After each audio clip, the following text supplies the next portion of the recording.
All right, let's talk about TurnItIn for a minute here. Or some problems with TurnItIn, I should say.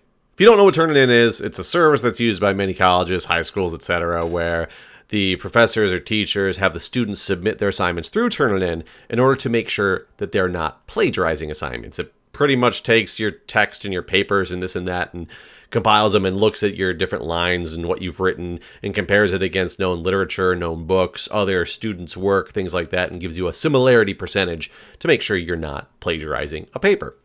A lot of professors, teachers, they put a percentage that you're supposed to be attain a goal of less than 10% or less than 15% before you can turn in the paper. TurnItIn has some fundamental problems, though. I'm going to show you that in this example of the latest paper that I've turned in using TurnItIn in my D&P program. So this paper is written about the medical field, about nursing medical field, and if you're not in that field, you might not understand the basis of the paper, but pretty much it was written on some recommendations that came out of an Institute of Medicine report. It was only supposed to be a 2-page single-spaced paper. I normally write all my papers in APA. This one you'll see when we get to the paper. It's single-spaced. The reason why is because that was what the requirements for the assignment were. Normally I write in 2 pages, but there you have that. So 2 pages also makes this thing kind of difficult because TurnItIn looks at a proportion of your paper and weights a percentage of your paper based on what it deems has matched other sources. So having a small paper already makes things a little bit difficult, but let's get into this for a second. This particular assignment was supposed to have less than 10% similarity rating to be able to be an acceptable submission. As you can look up here, I did not meet that 10% rating. I'm sitting at a 22%. And a lot of people are going to look at that and be like, oh my God, 22%, that's insane. Bear with me for a second here. I'm going to scroll down to the beginning of this paper and let's see what some of these similarity percentages are based on.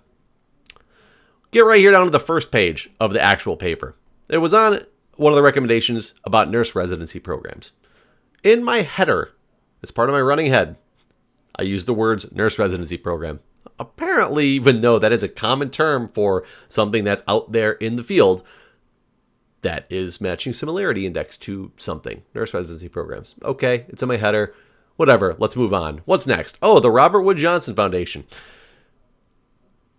The name of the foundation that wrote the recommendations from this report of the future of nursing got hit up in this similarity percentage with some random trailing words of the and of. Okay. The Institute of Medicine itself, the name of the institution being in the Institute of Medicine, part of that similarity percentage. The Joint Commission on Accreditation of Healthcare Organizations, also known as TJC, JCO, the Joint Commission, whatever you want to call it nowadays. The name of that organization, a very well-known and used organization in the medical field, is part of that similarity percentage. The terms transition to practice. Nurse residency programs are part of a transition to practice program. It's a very common terminology.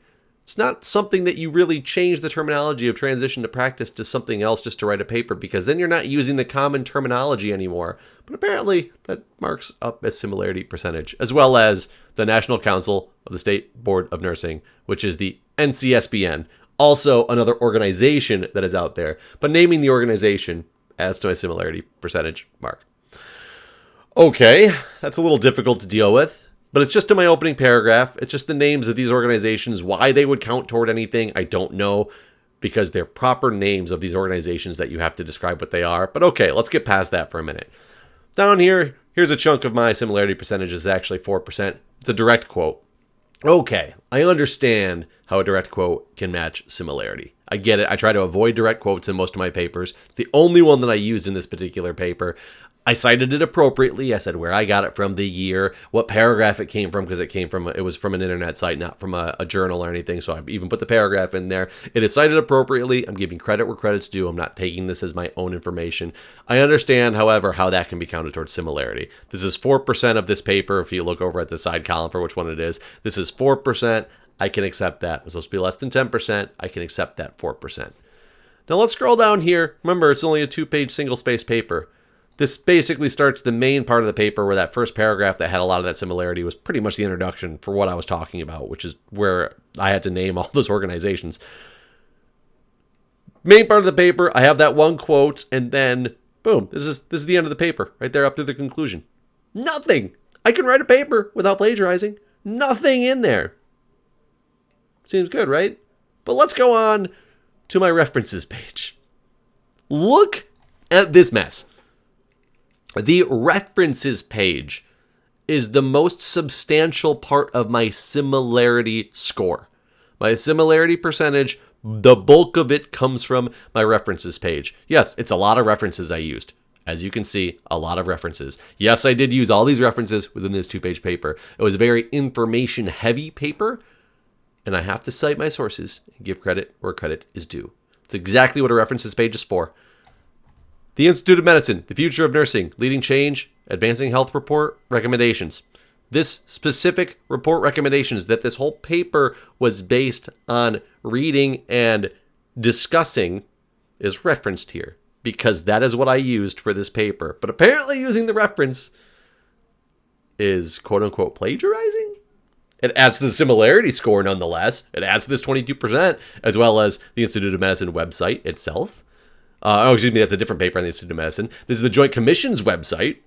Apparently, citing the Joint Commission's website in my references page because I used it in the paper above is a bad thing to do because it adds to your similarity score, as well as using this article that I used. And this article, that's another website, but there's another article down here. This article that I used, apparently, those all add to the similarity score. It's kind of interesting. This particular assignment, I was supposed to have less than 10% to have a submission. Why the professor put a 10% requirement on a paper this small when knowing this type of system like Turnitin is going to hit you up on your references as part of your similarity score? How is this even possible? I don't even know what to say about this.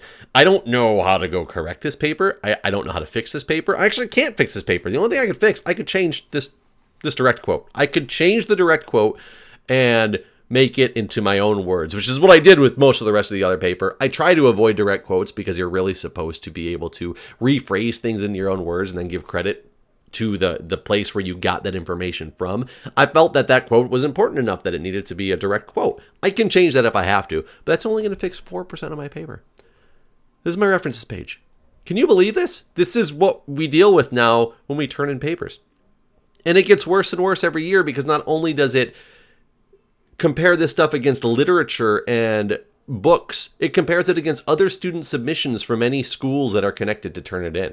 So if you look at the side of some of this stuff, this was a student paper submitted to one of the universities, used the words transition to practice as well as the National Council on State Boards of Nursing. That is where this percentage came from. This is another student paper. Look, this student paper, somebody used this reference. Therefore, I've got 2% of my similarity score is right there in this reference because somebody else used it in their paper. People make these references in order to make sure that other people use them. That's why the information is out there. That's why the information is available, so other people can use it. Giving credit where credit is due. I don't know what we're supposed to do anymore when we deal with this stuff. But in case you haven't experienced Turnitin or any similar services to Turnitin, this is what you most likely will have to deal with in the future. So good luck.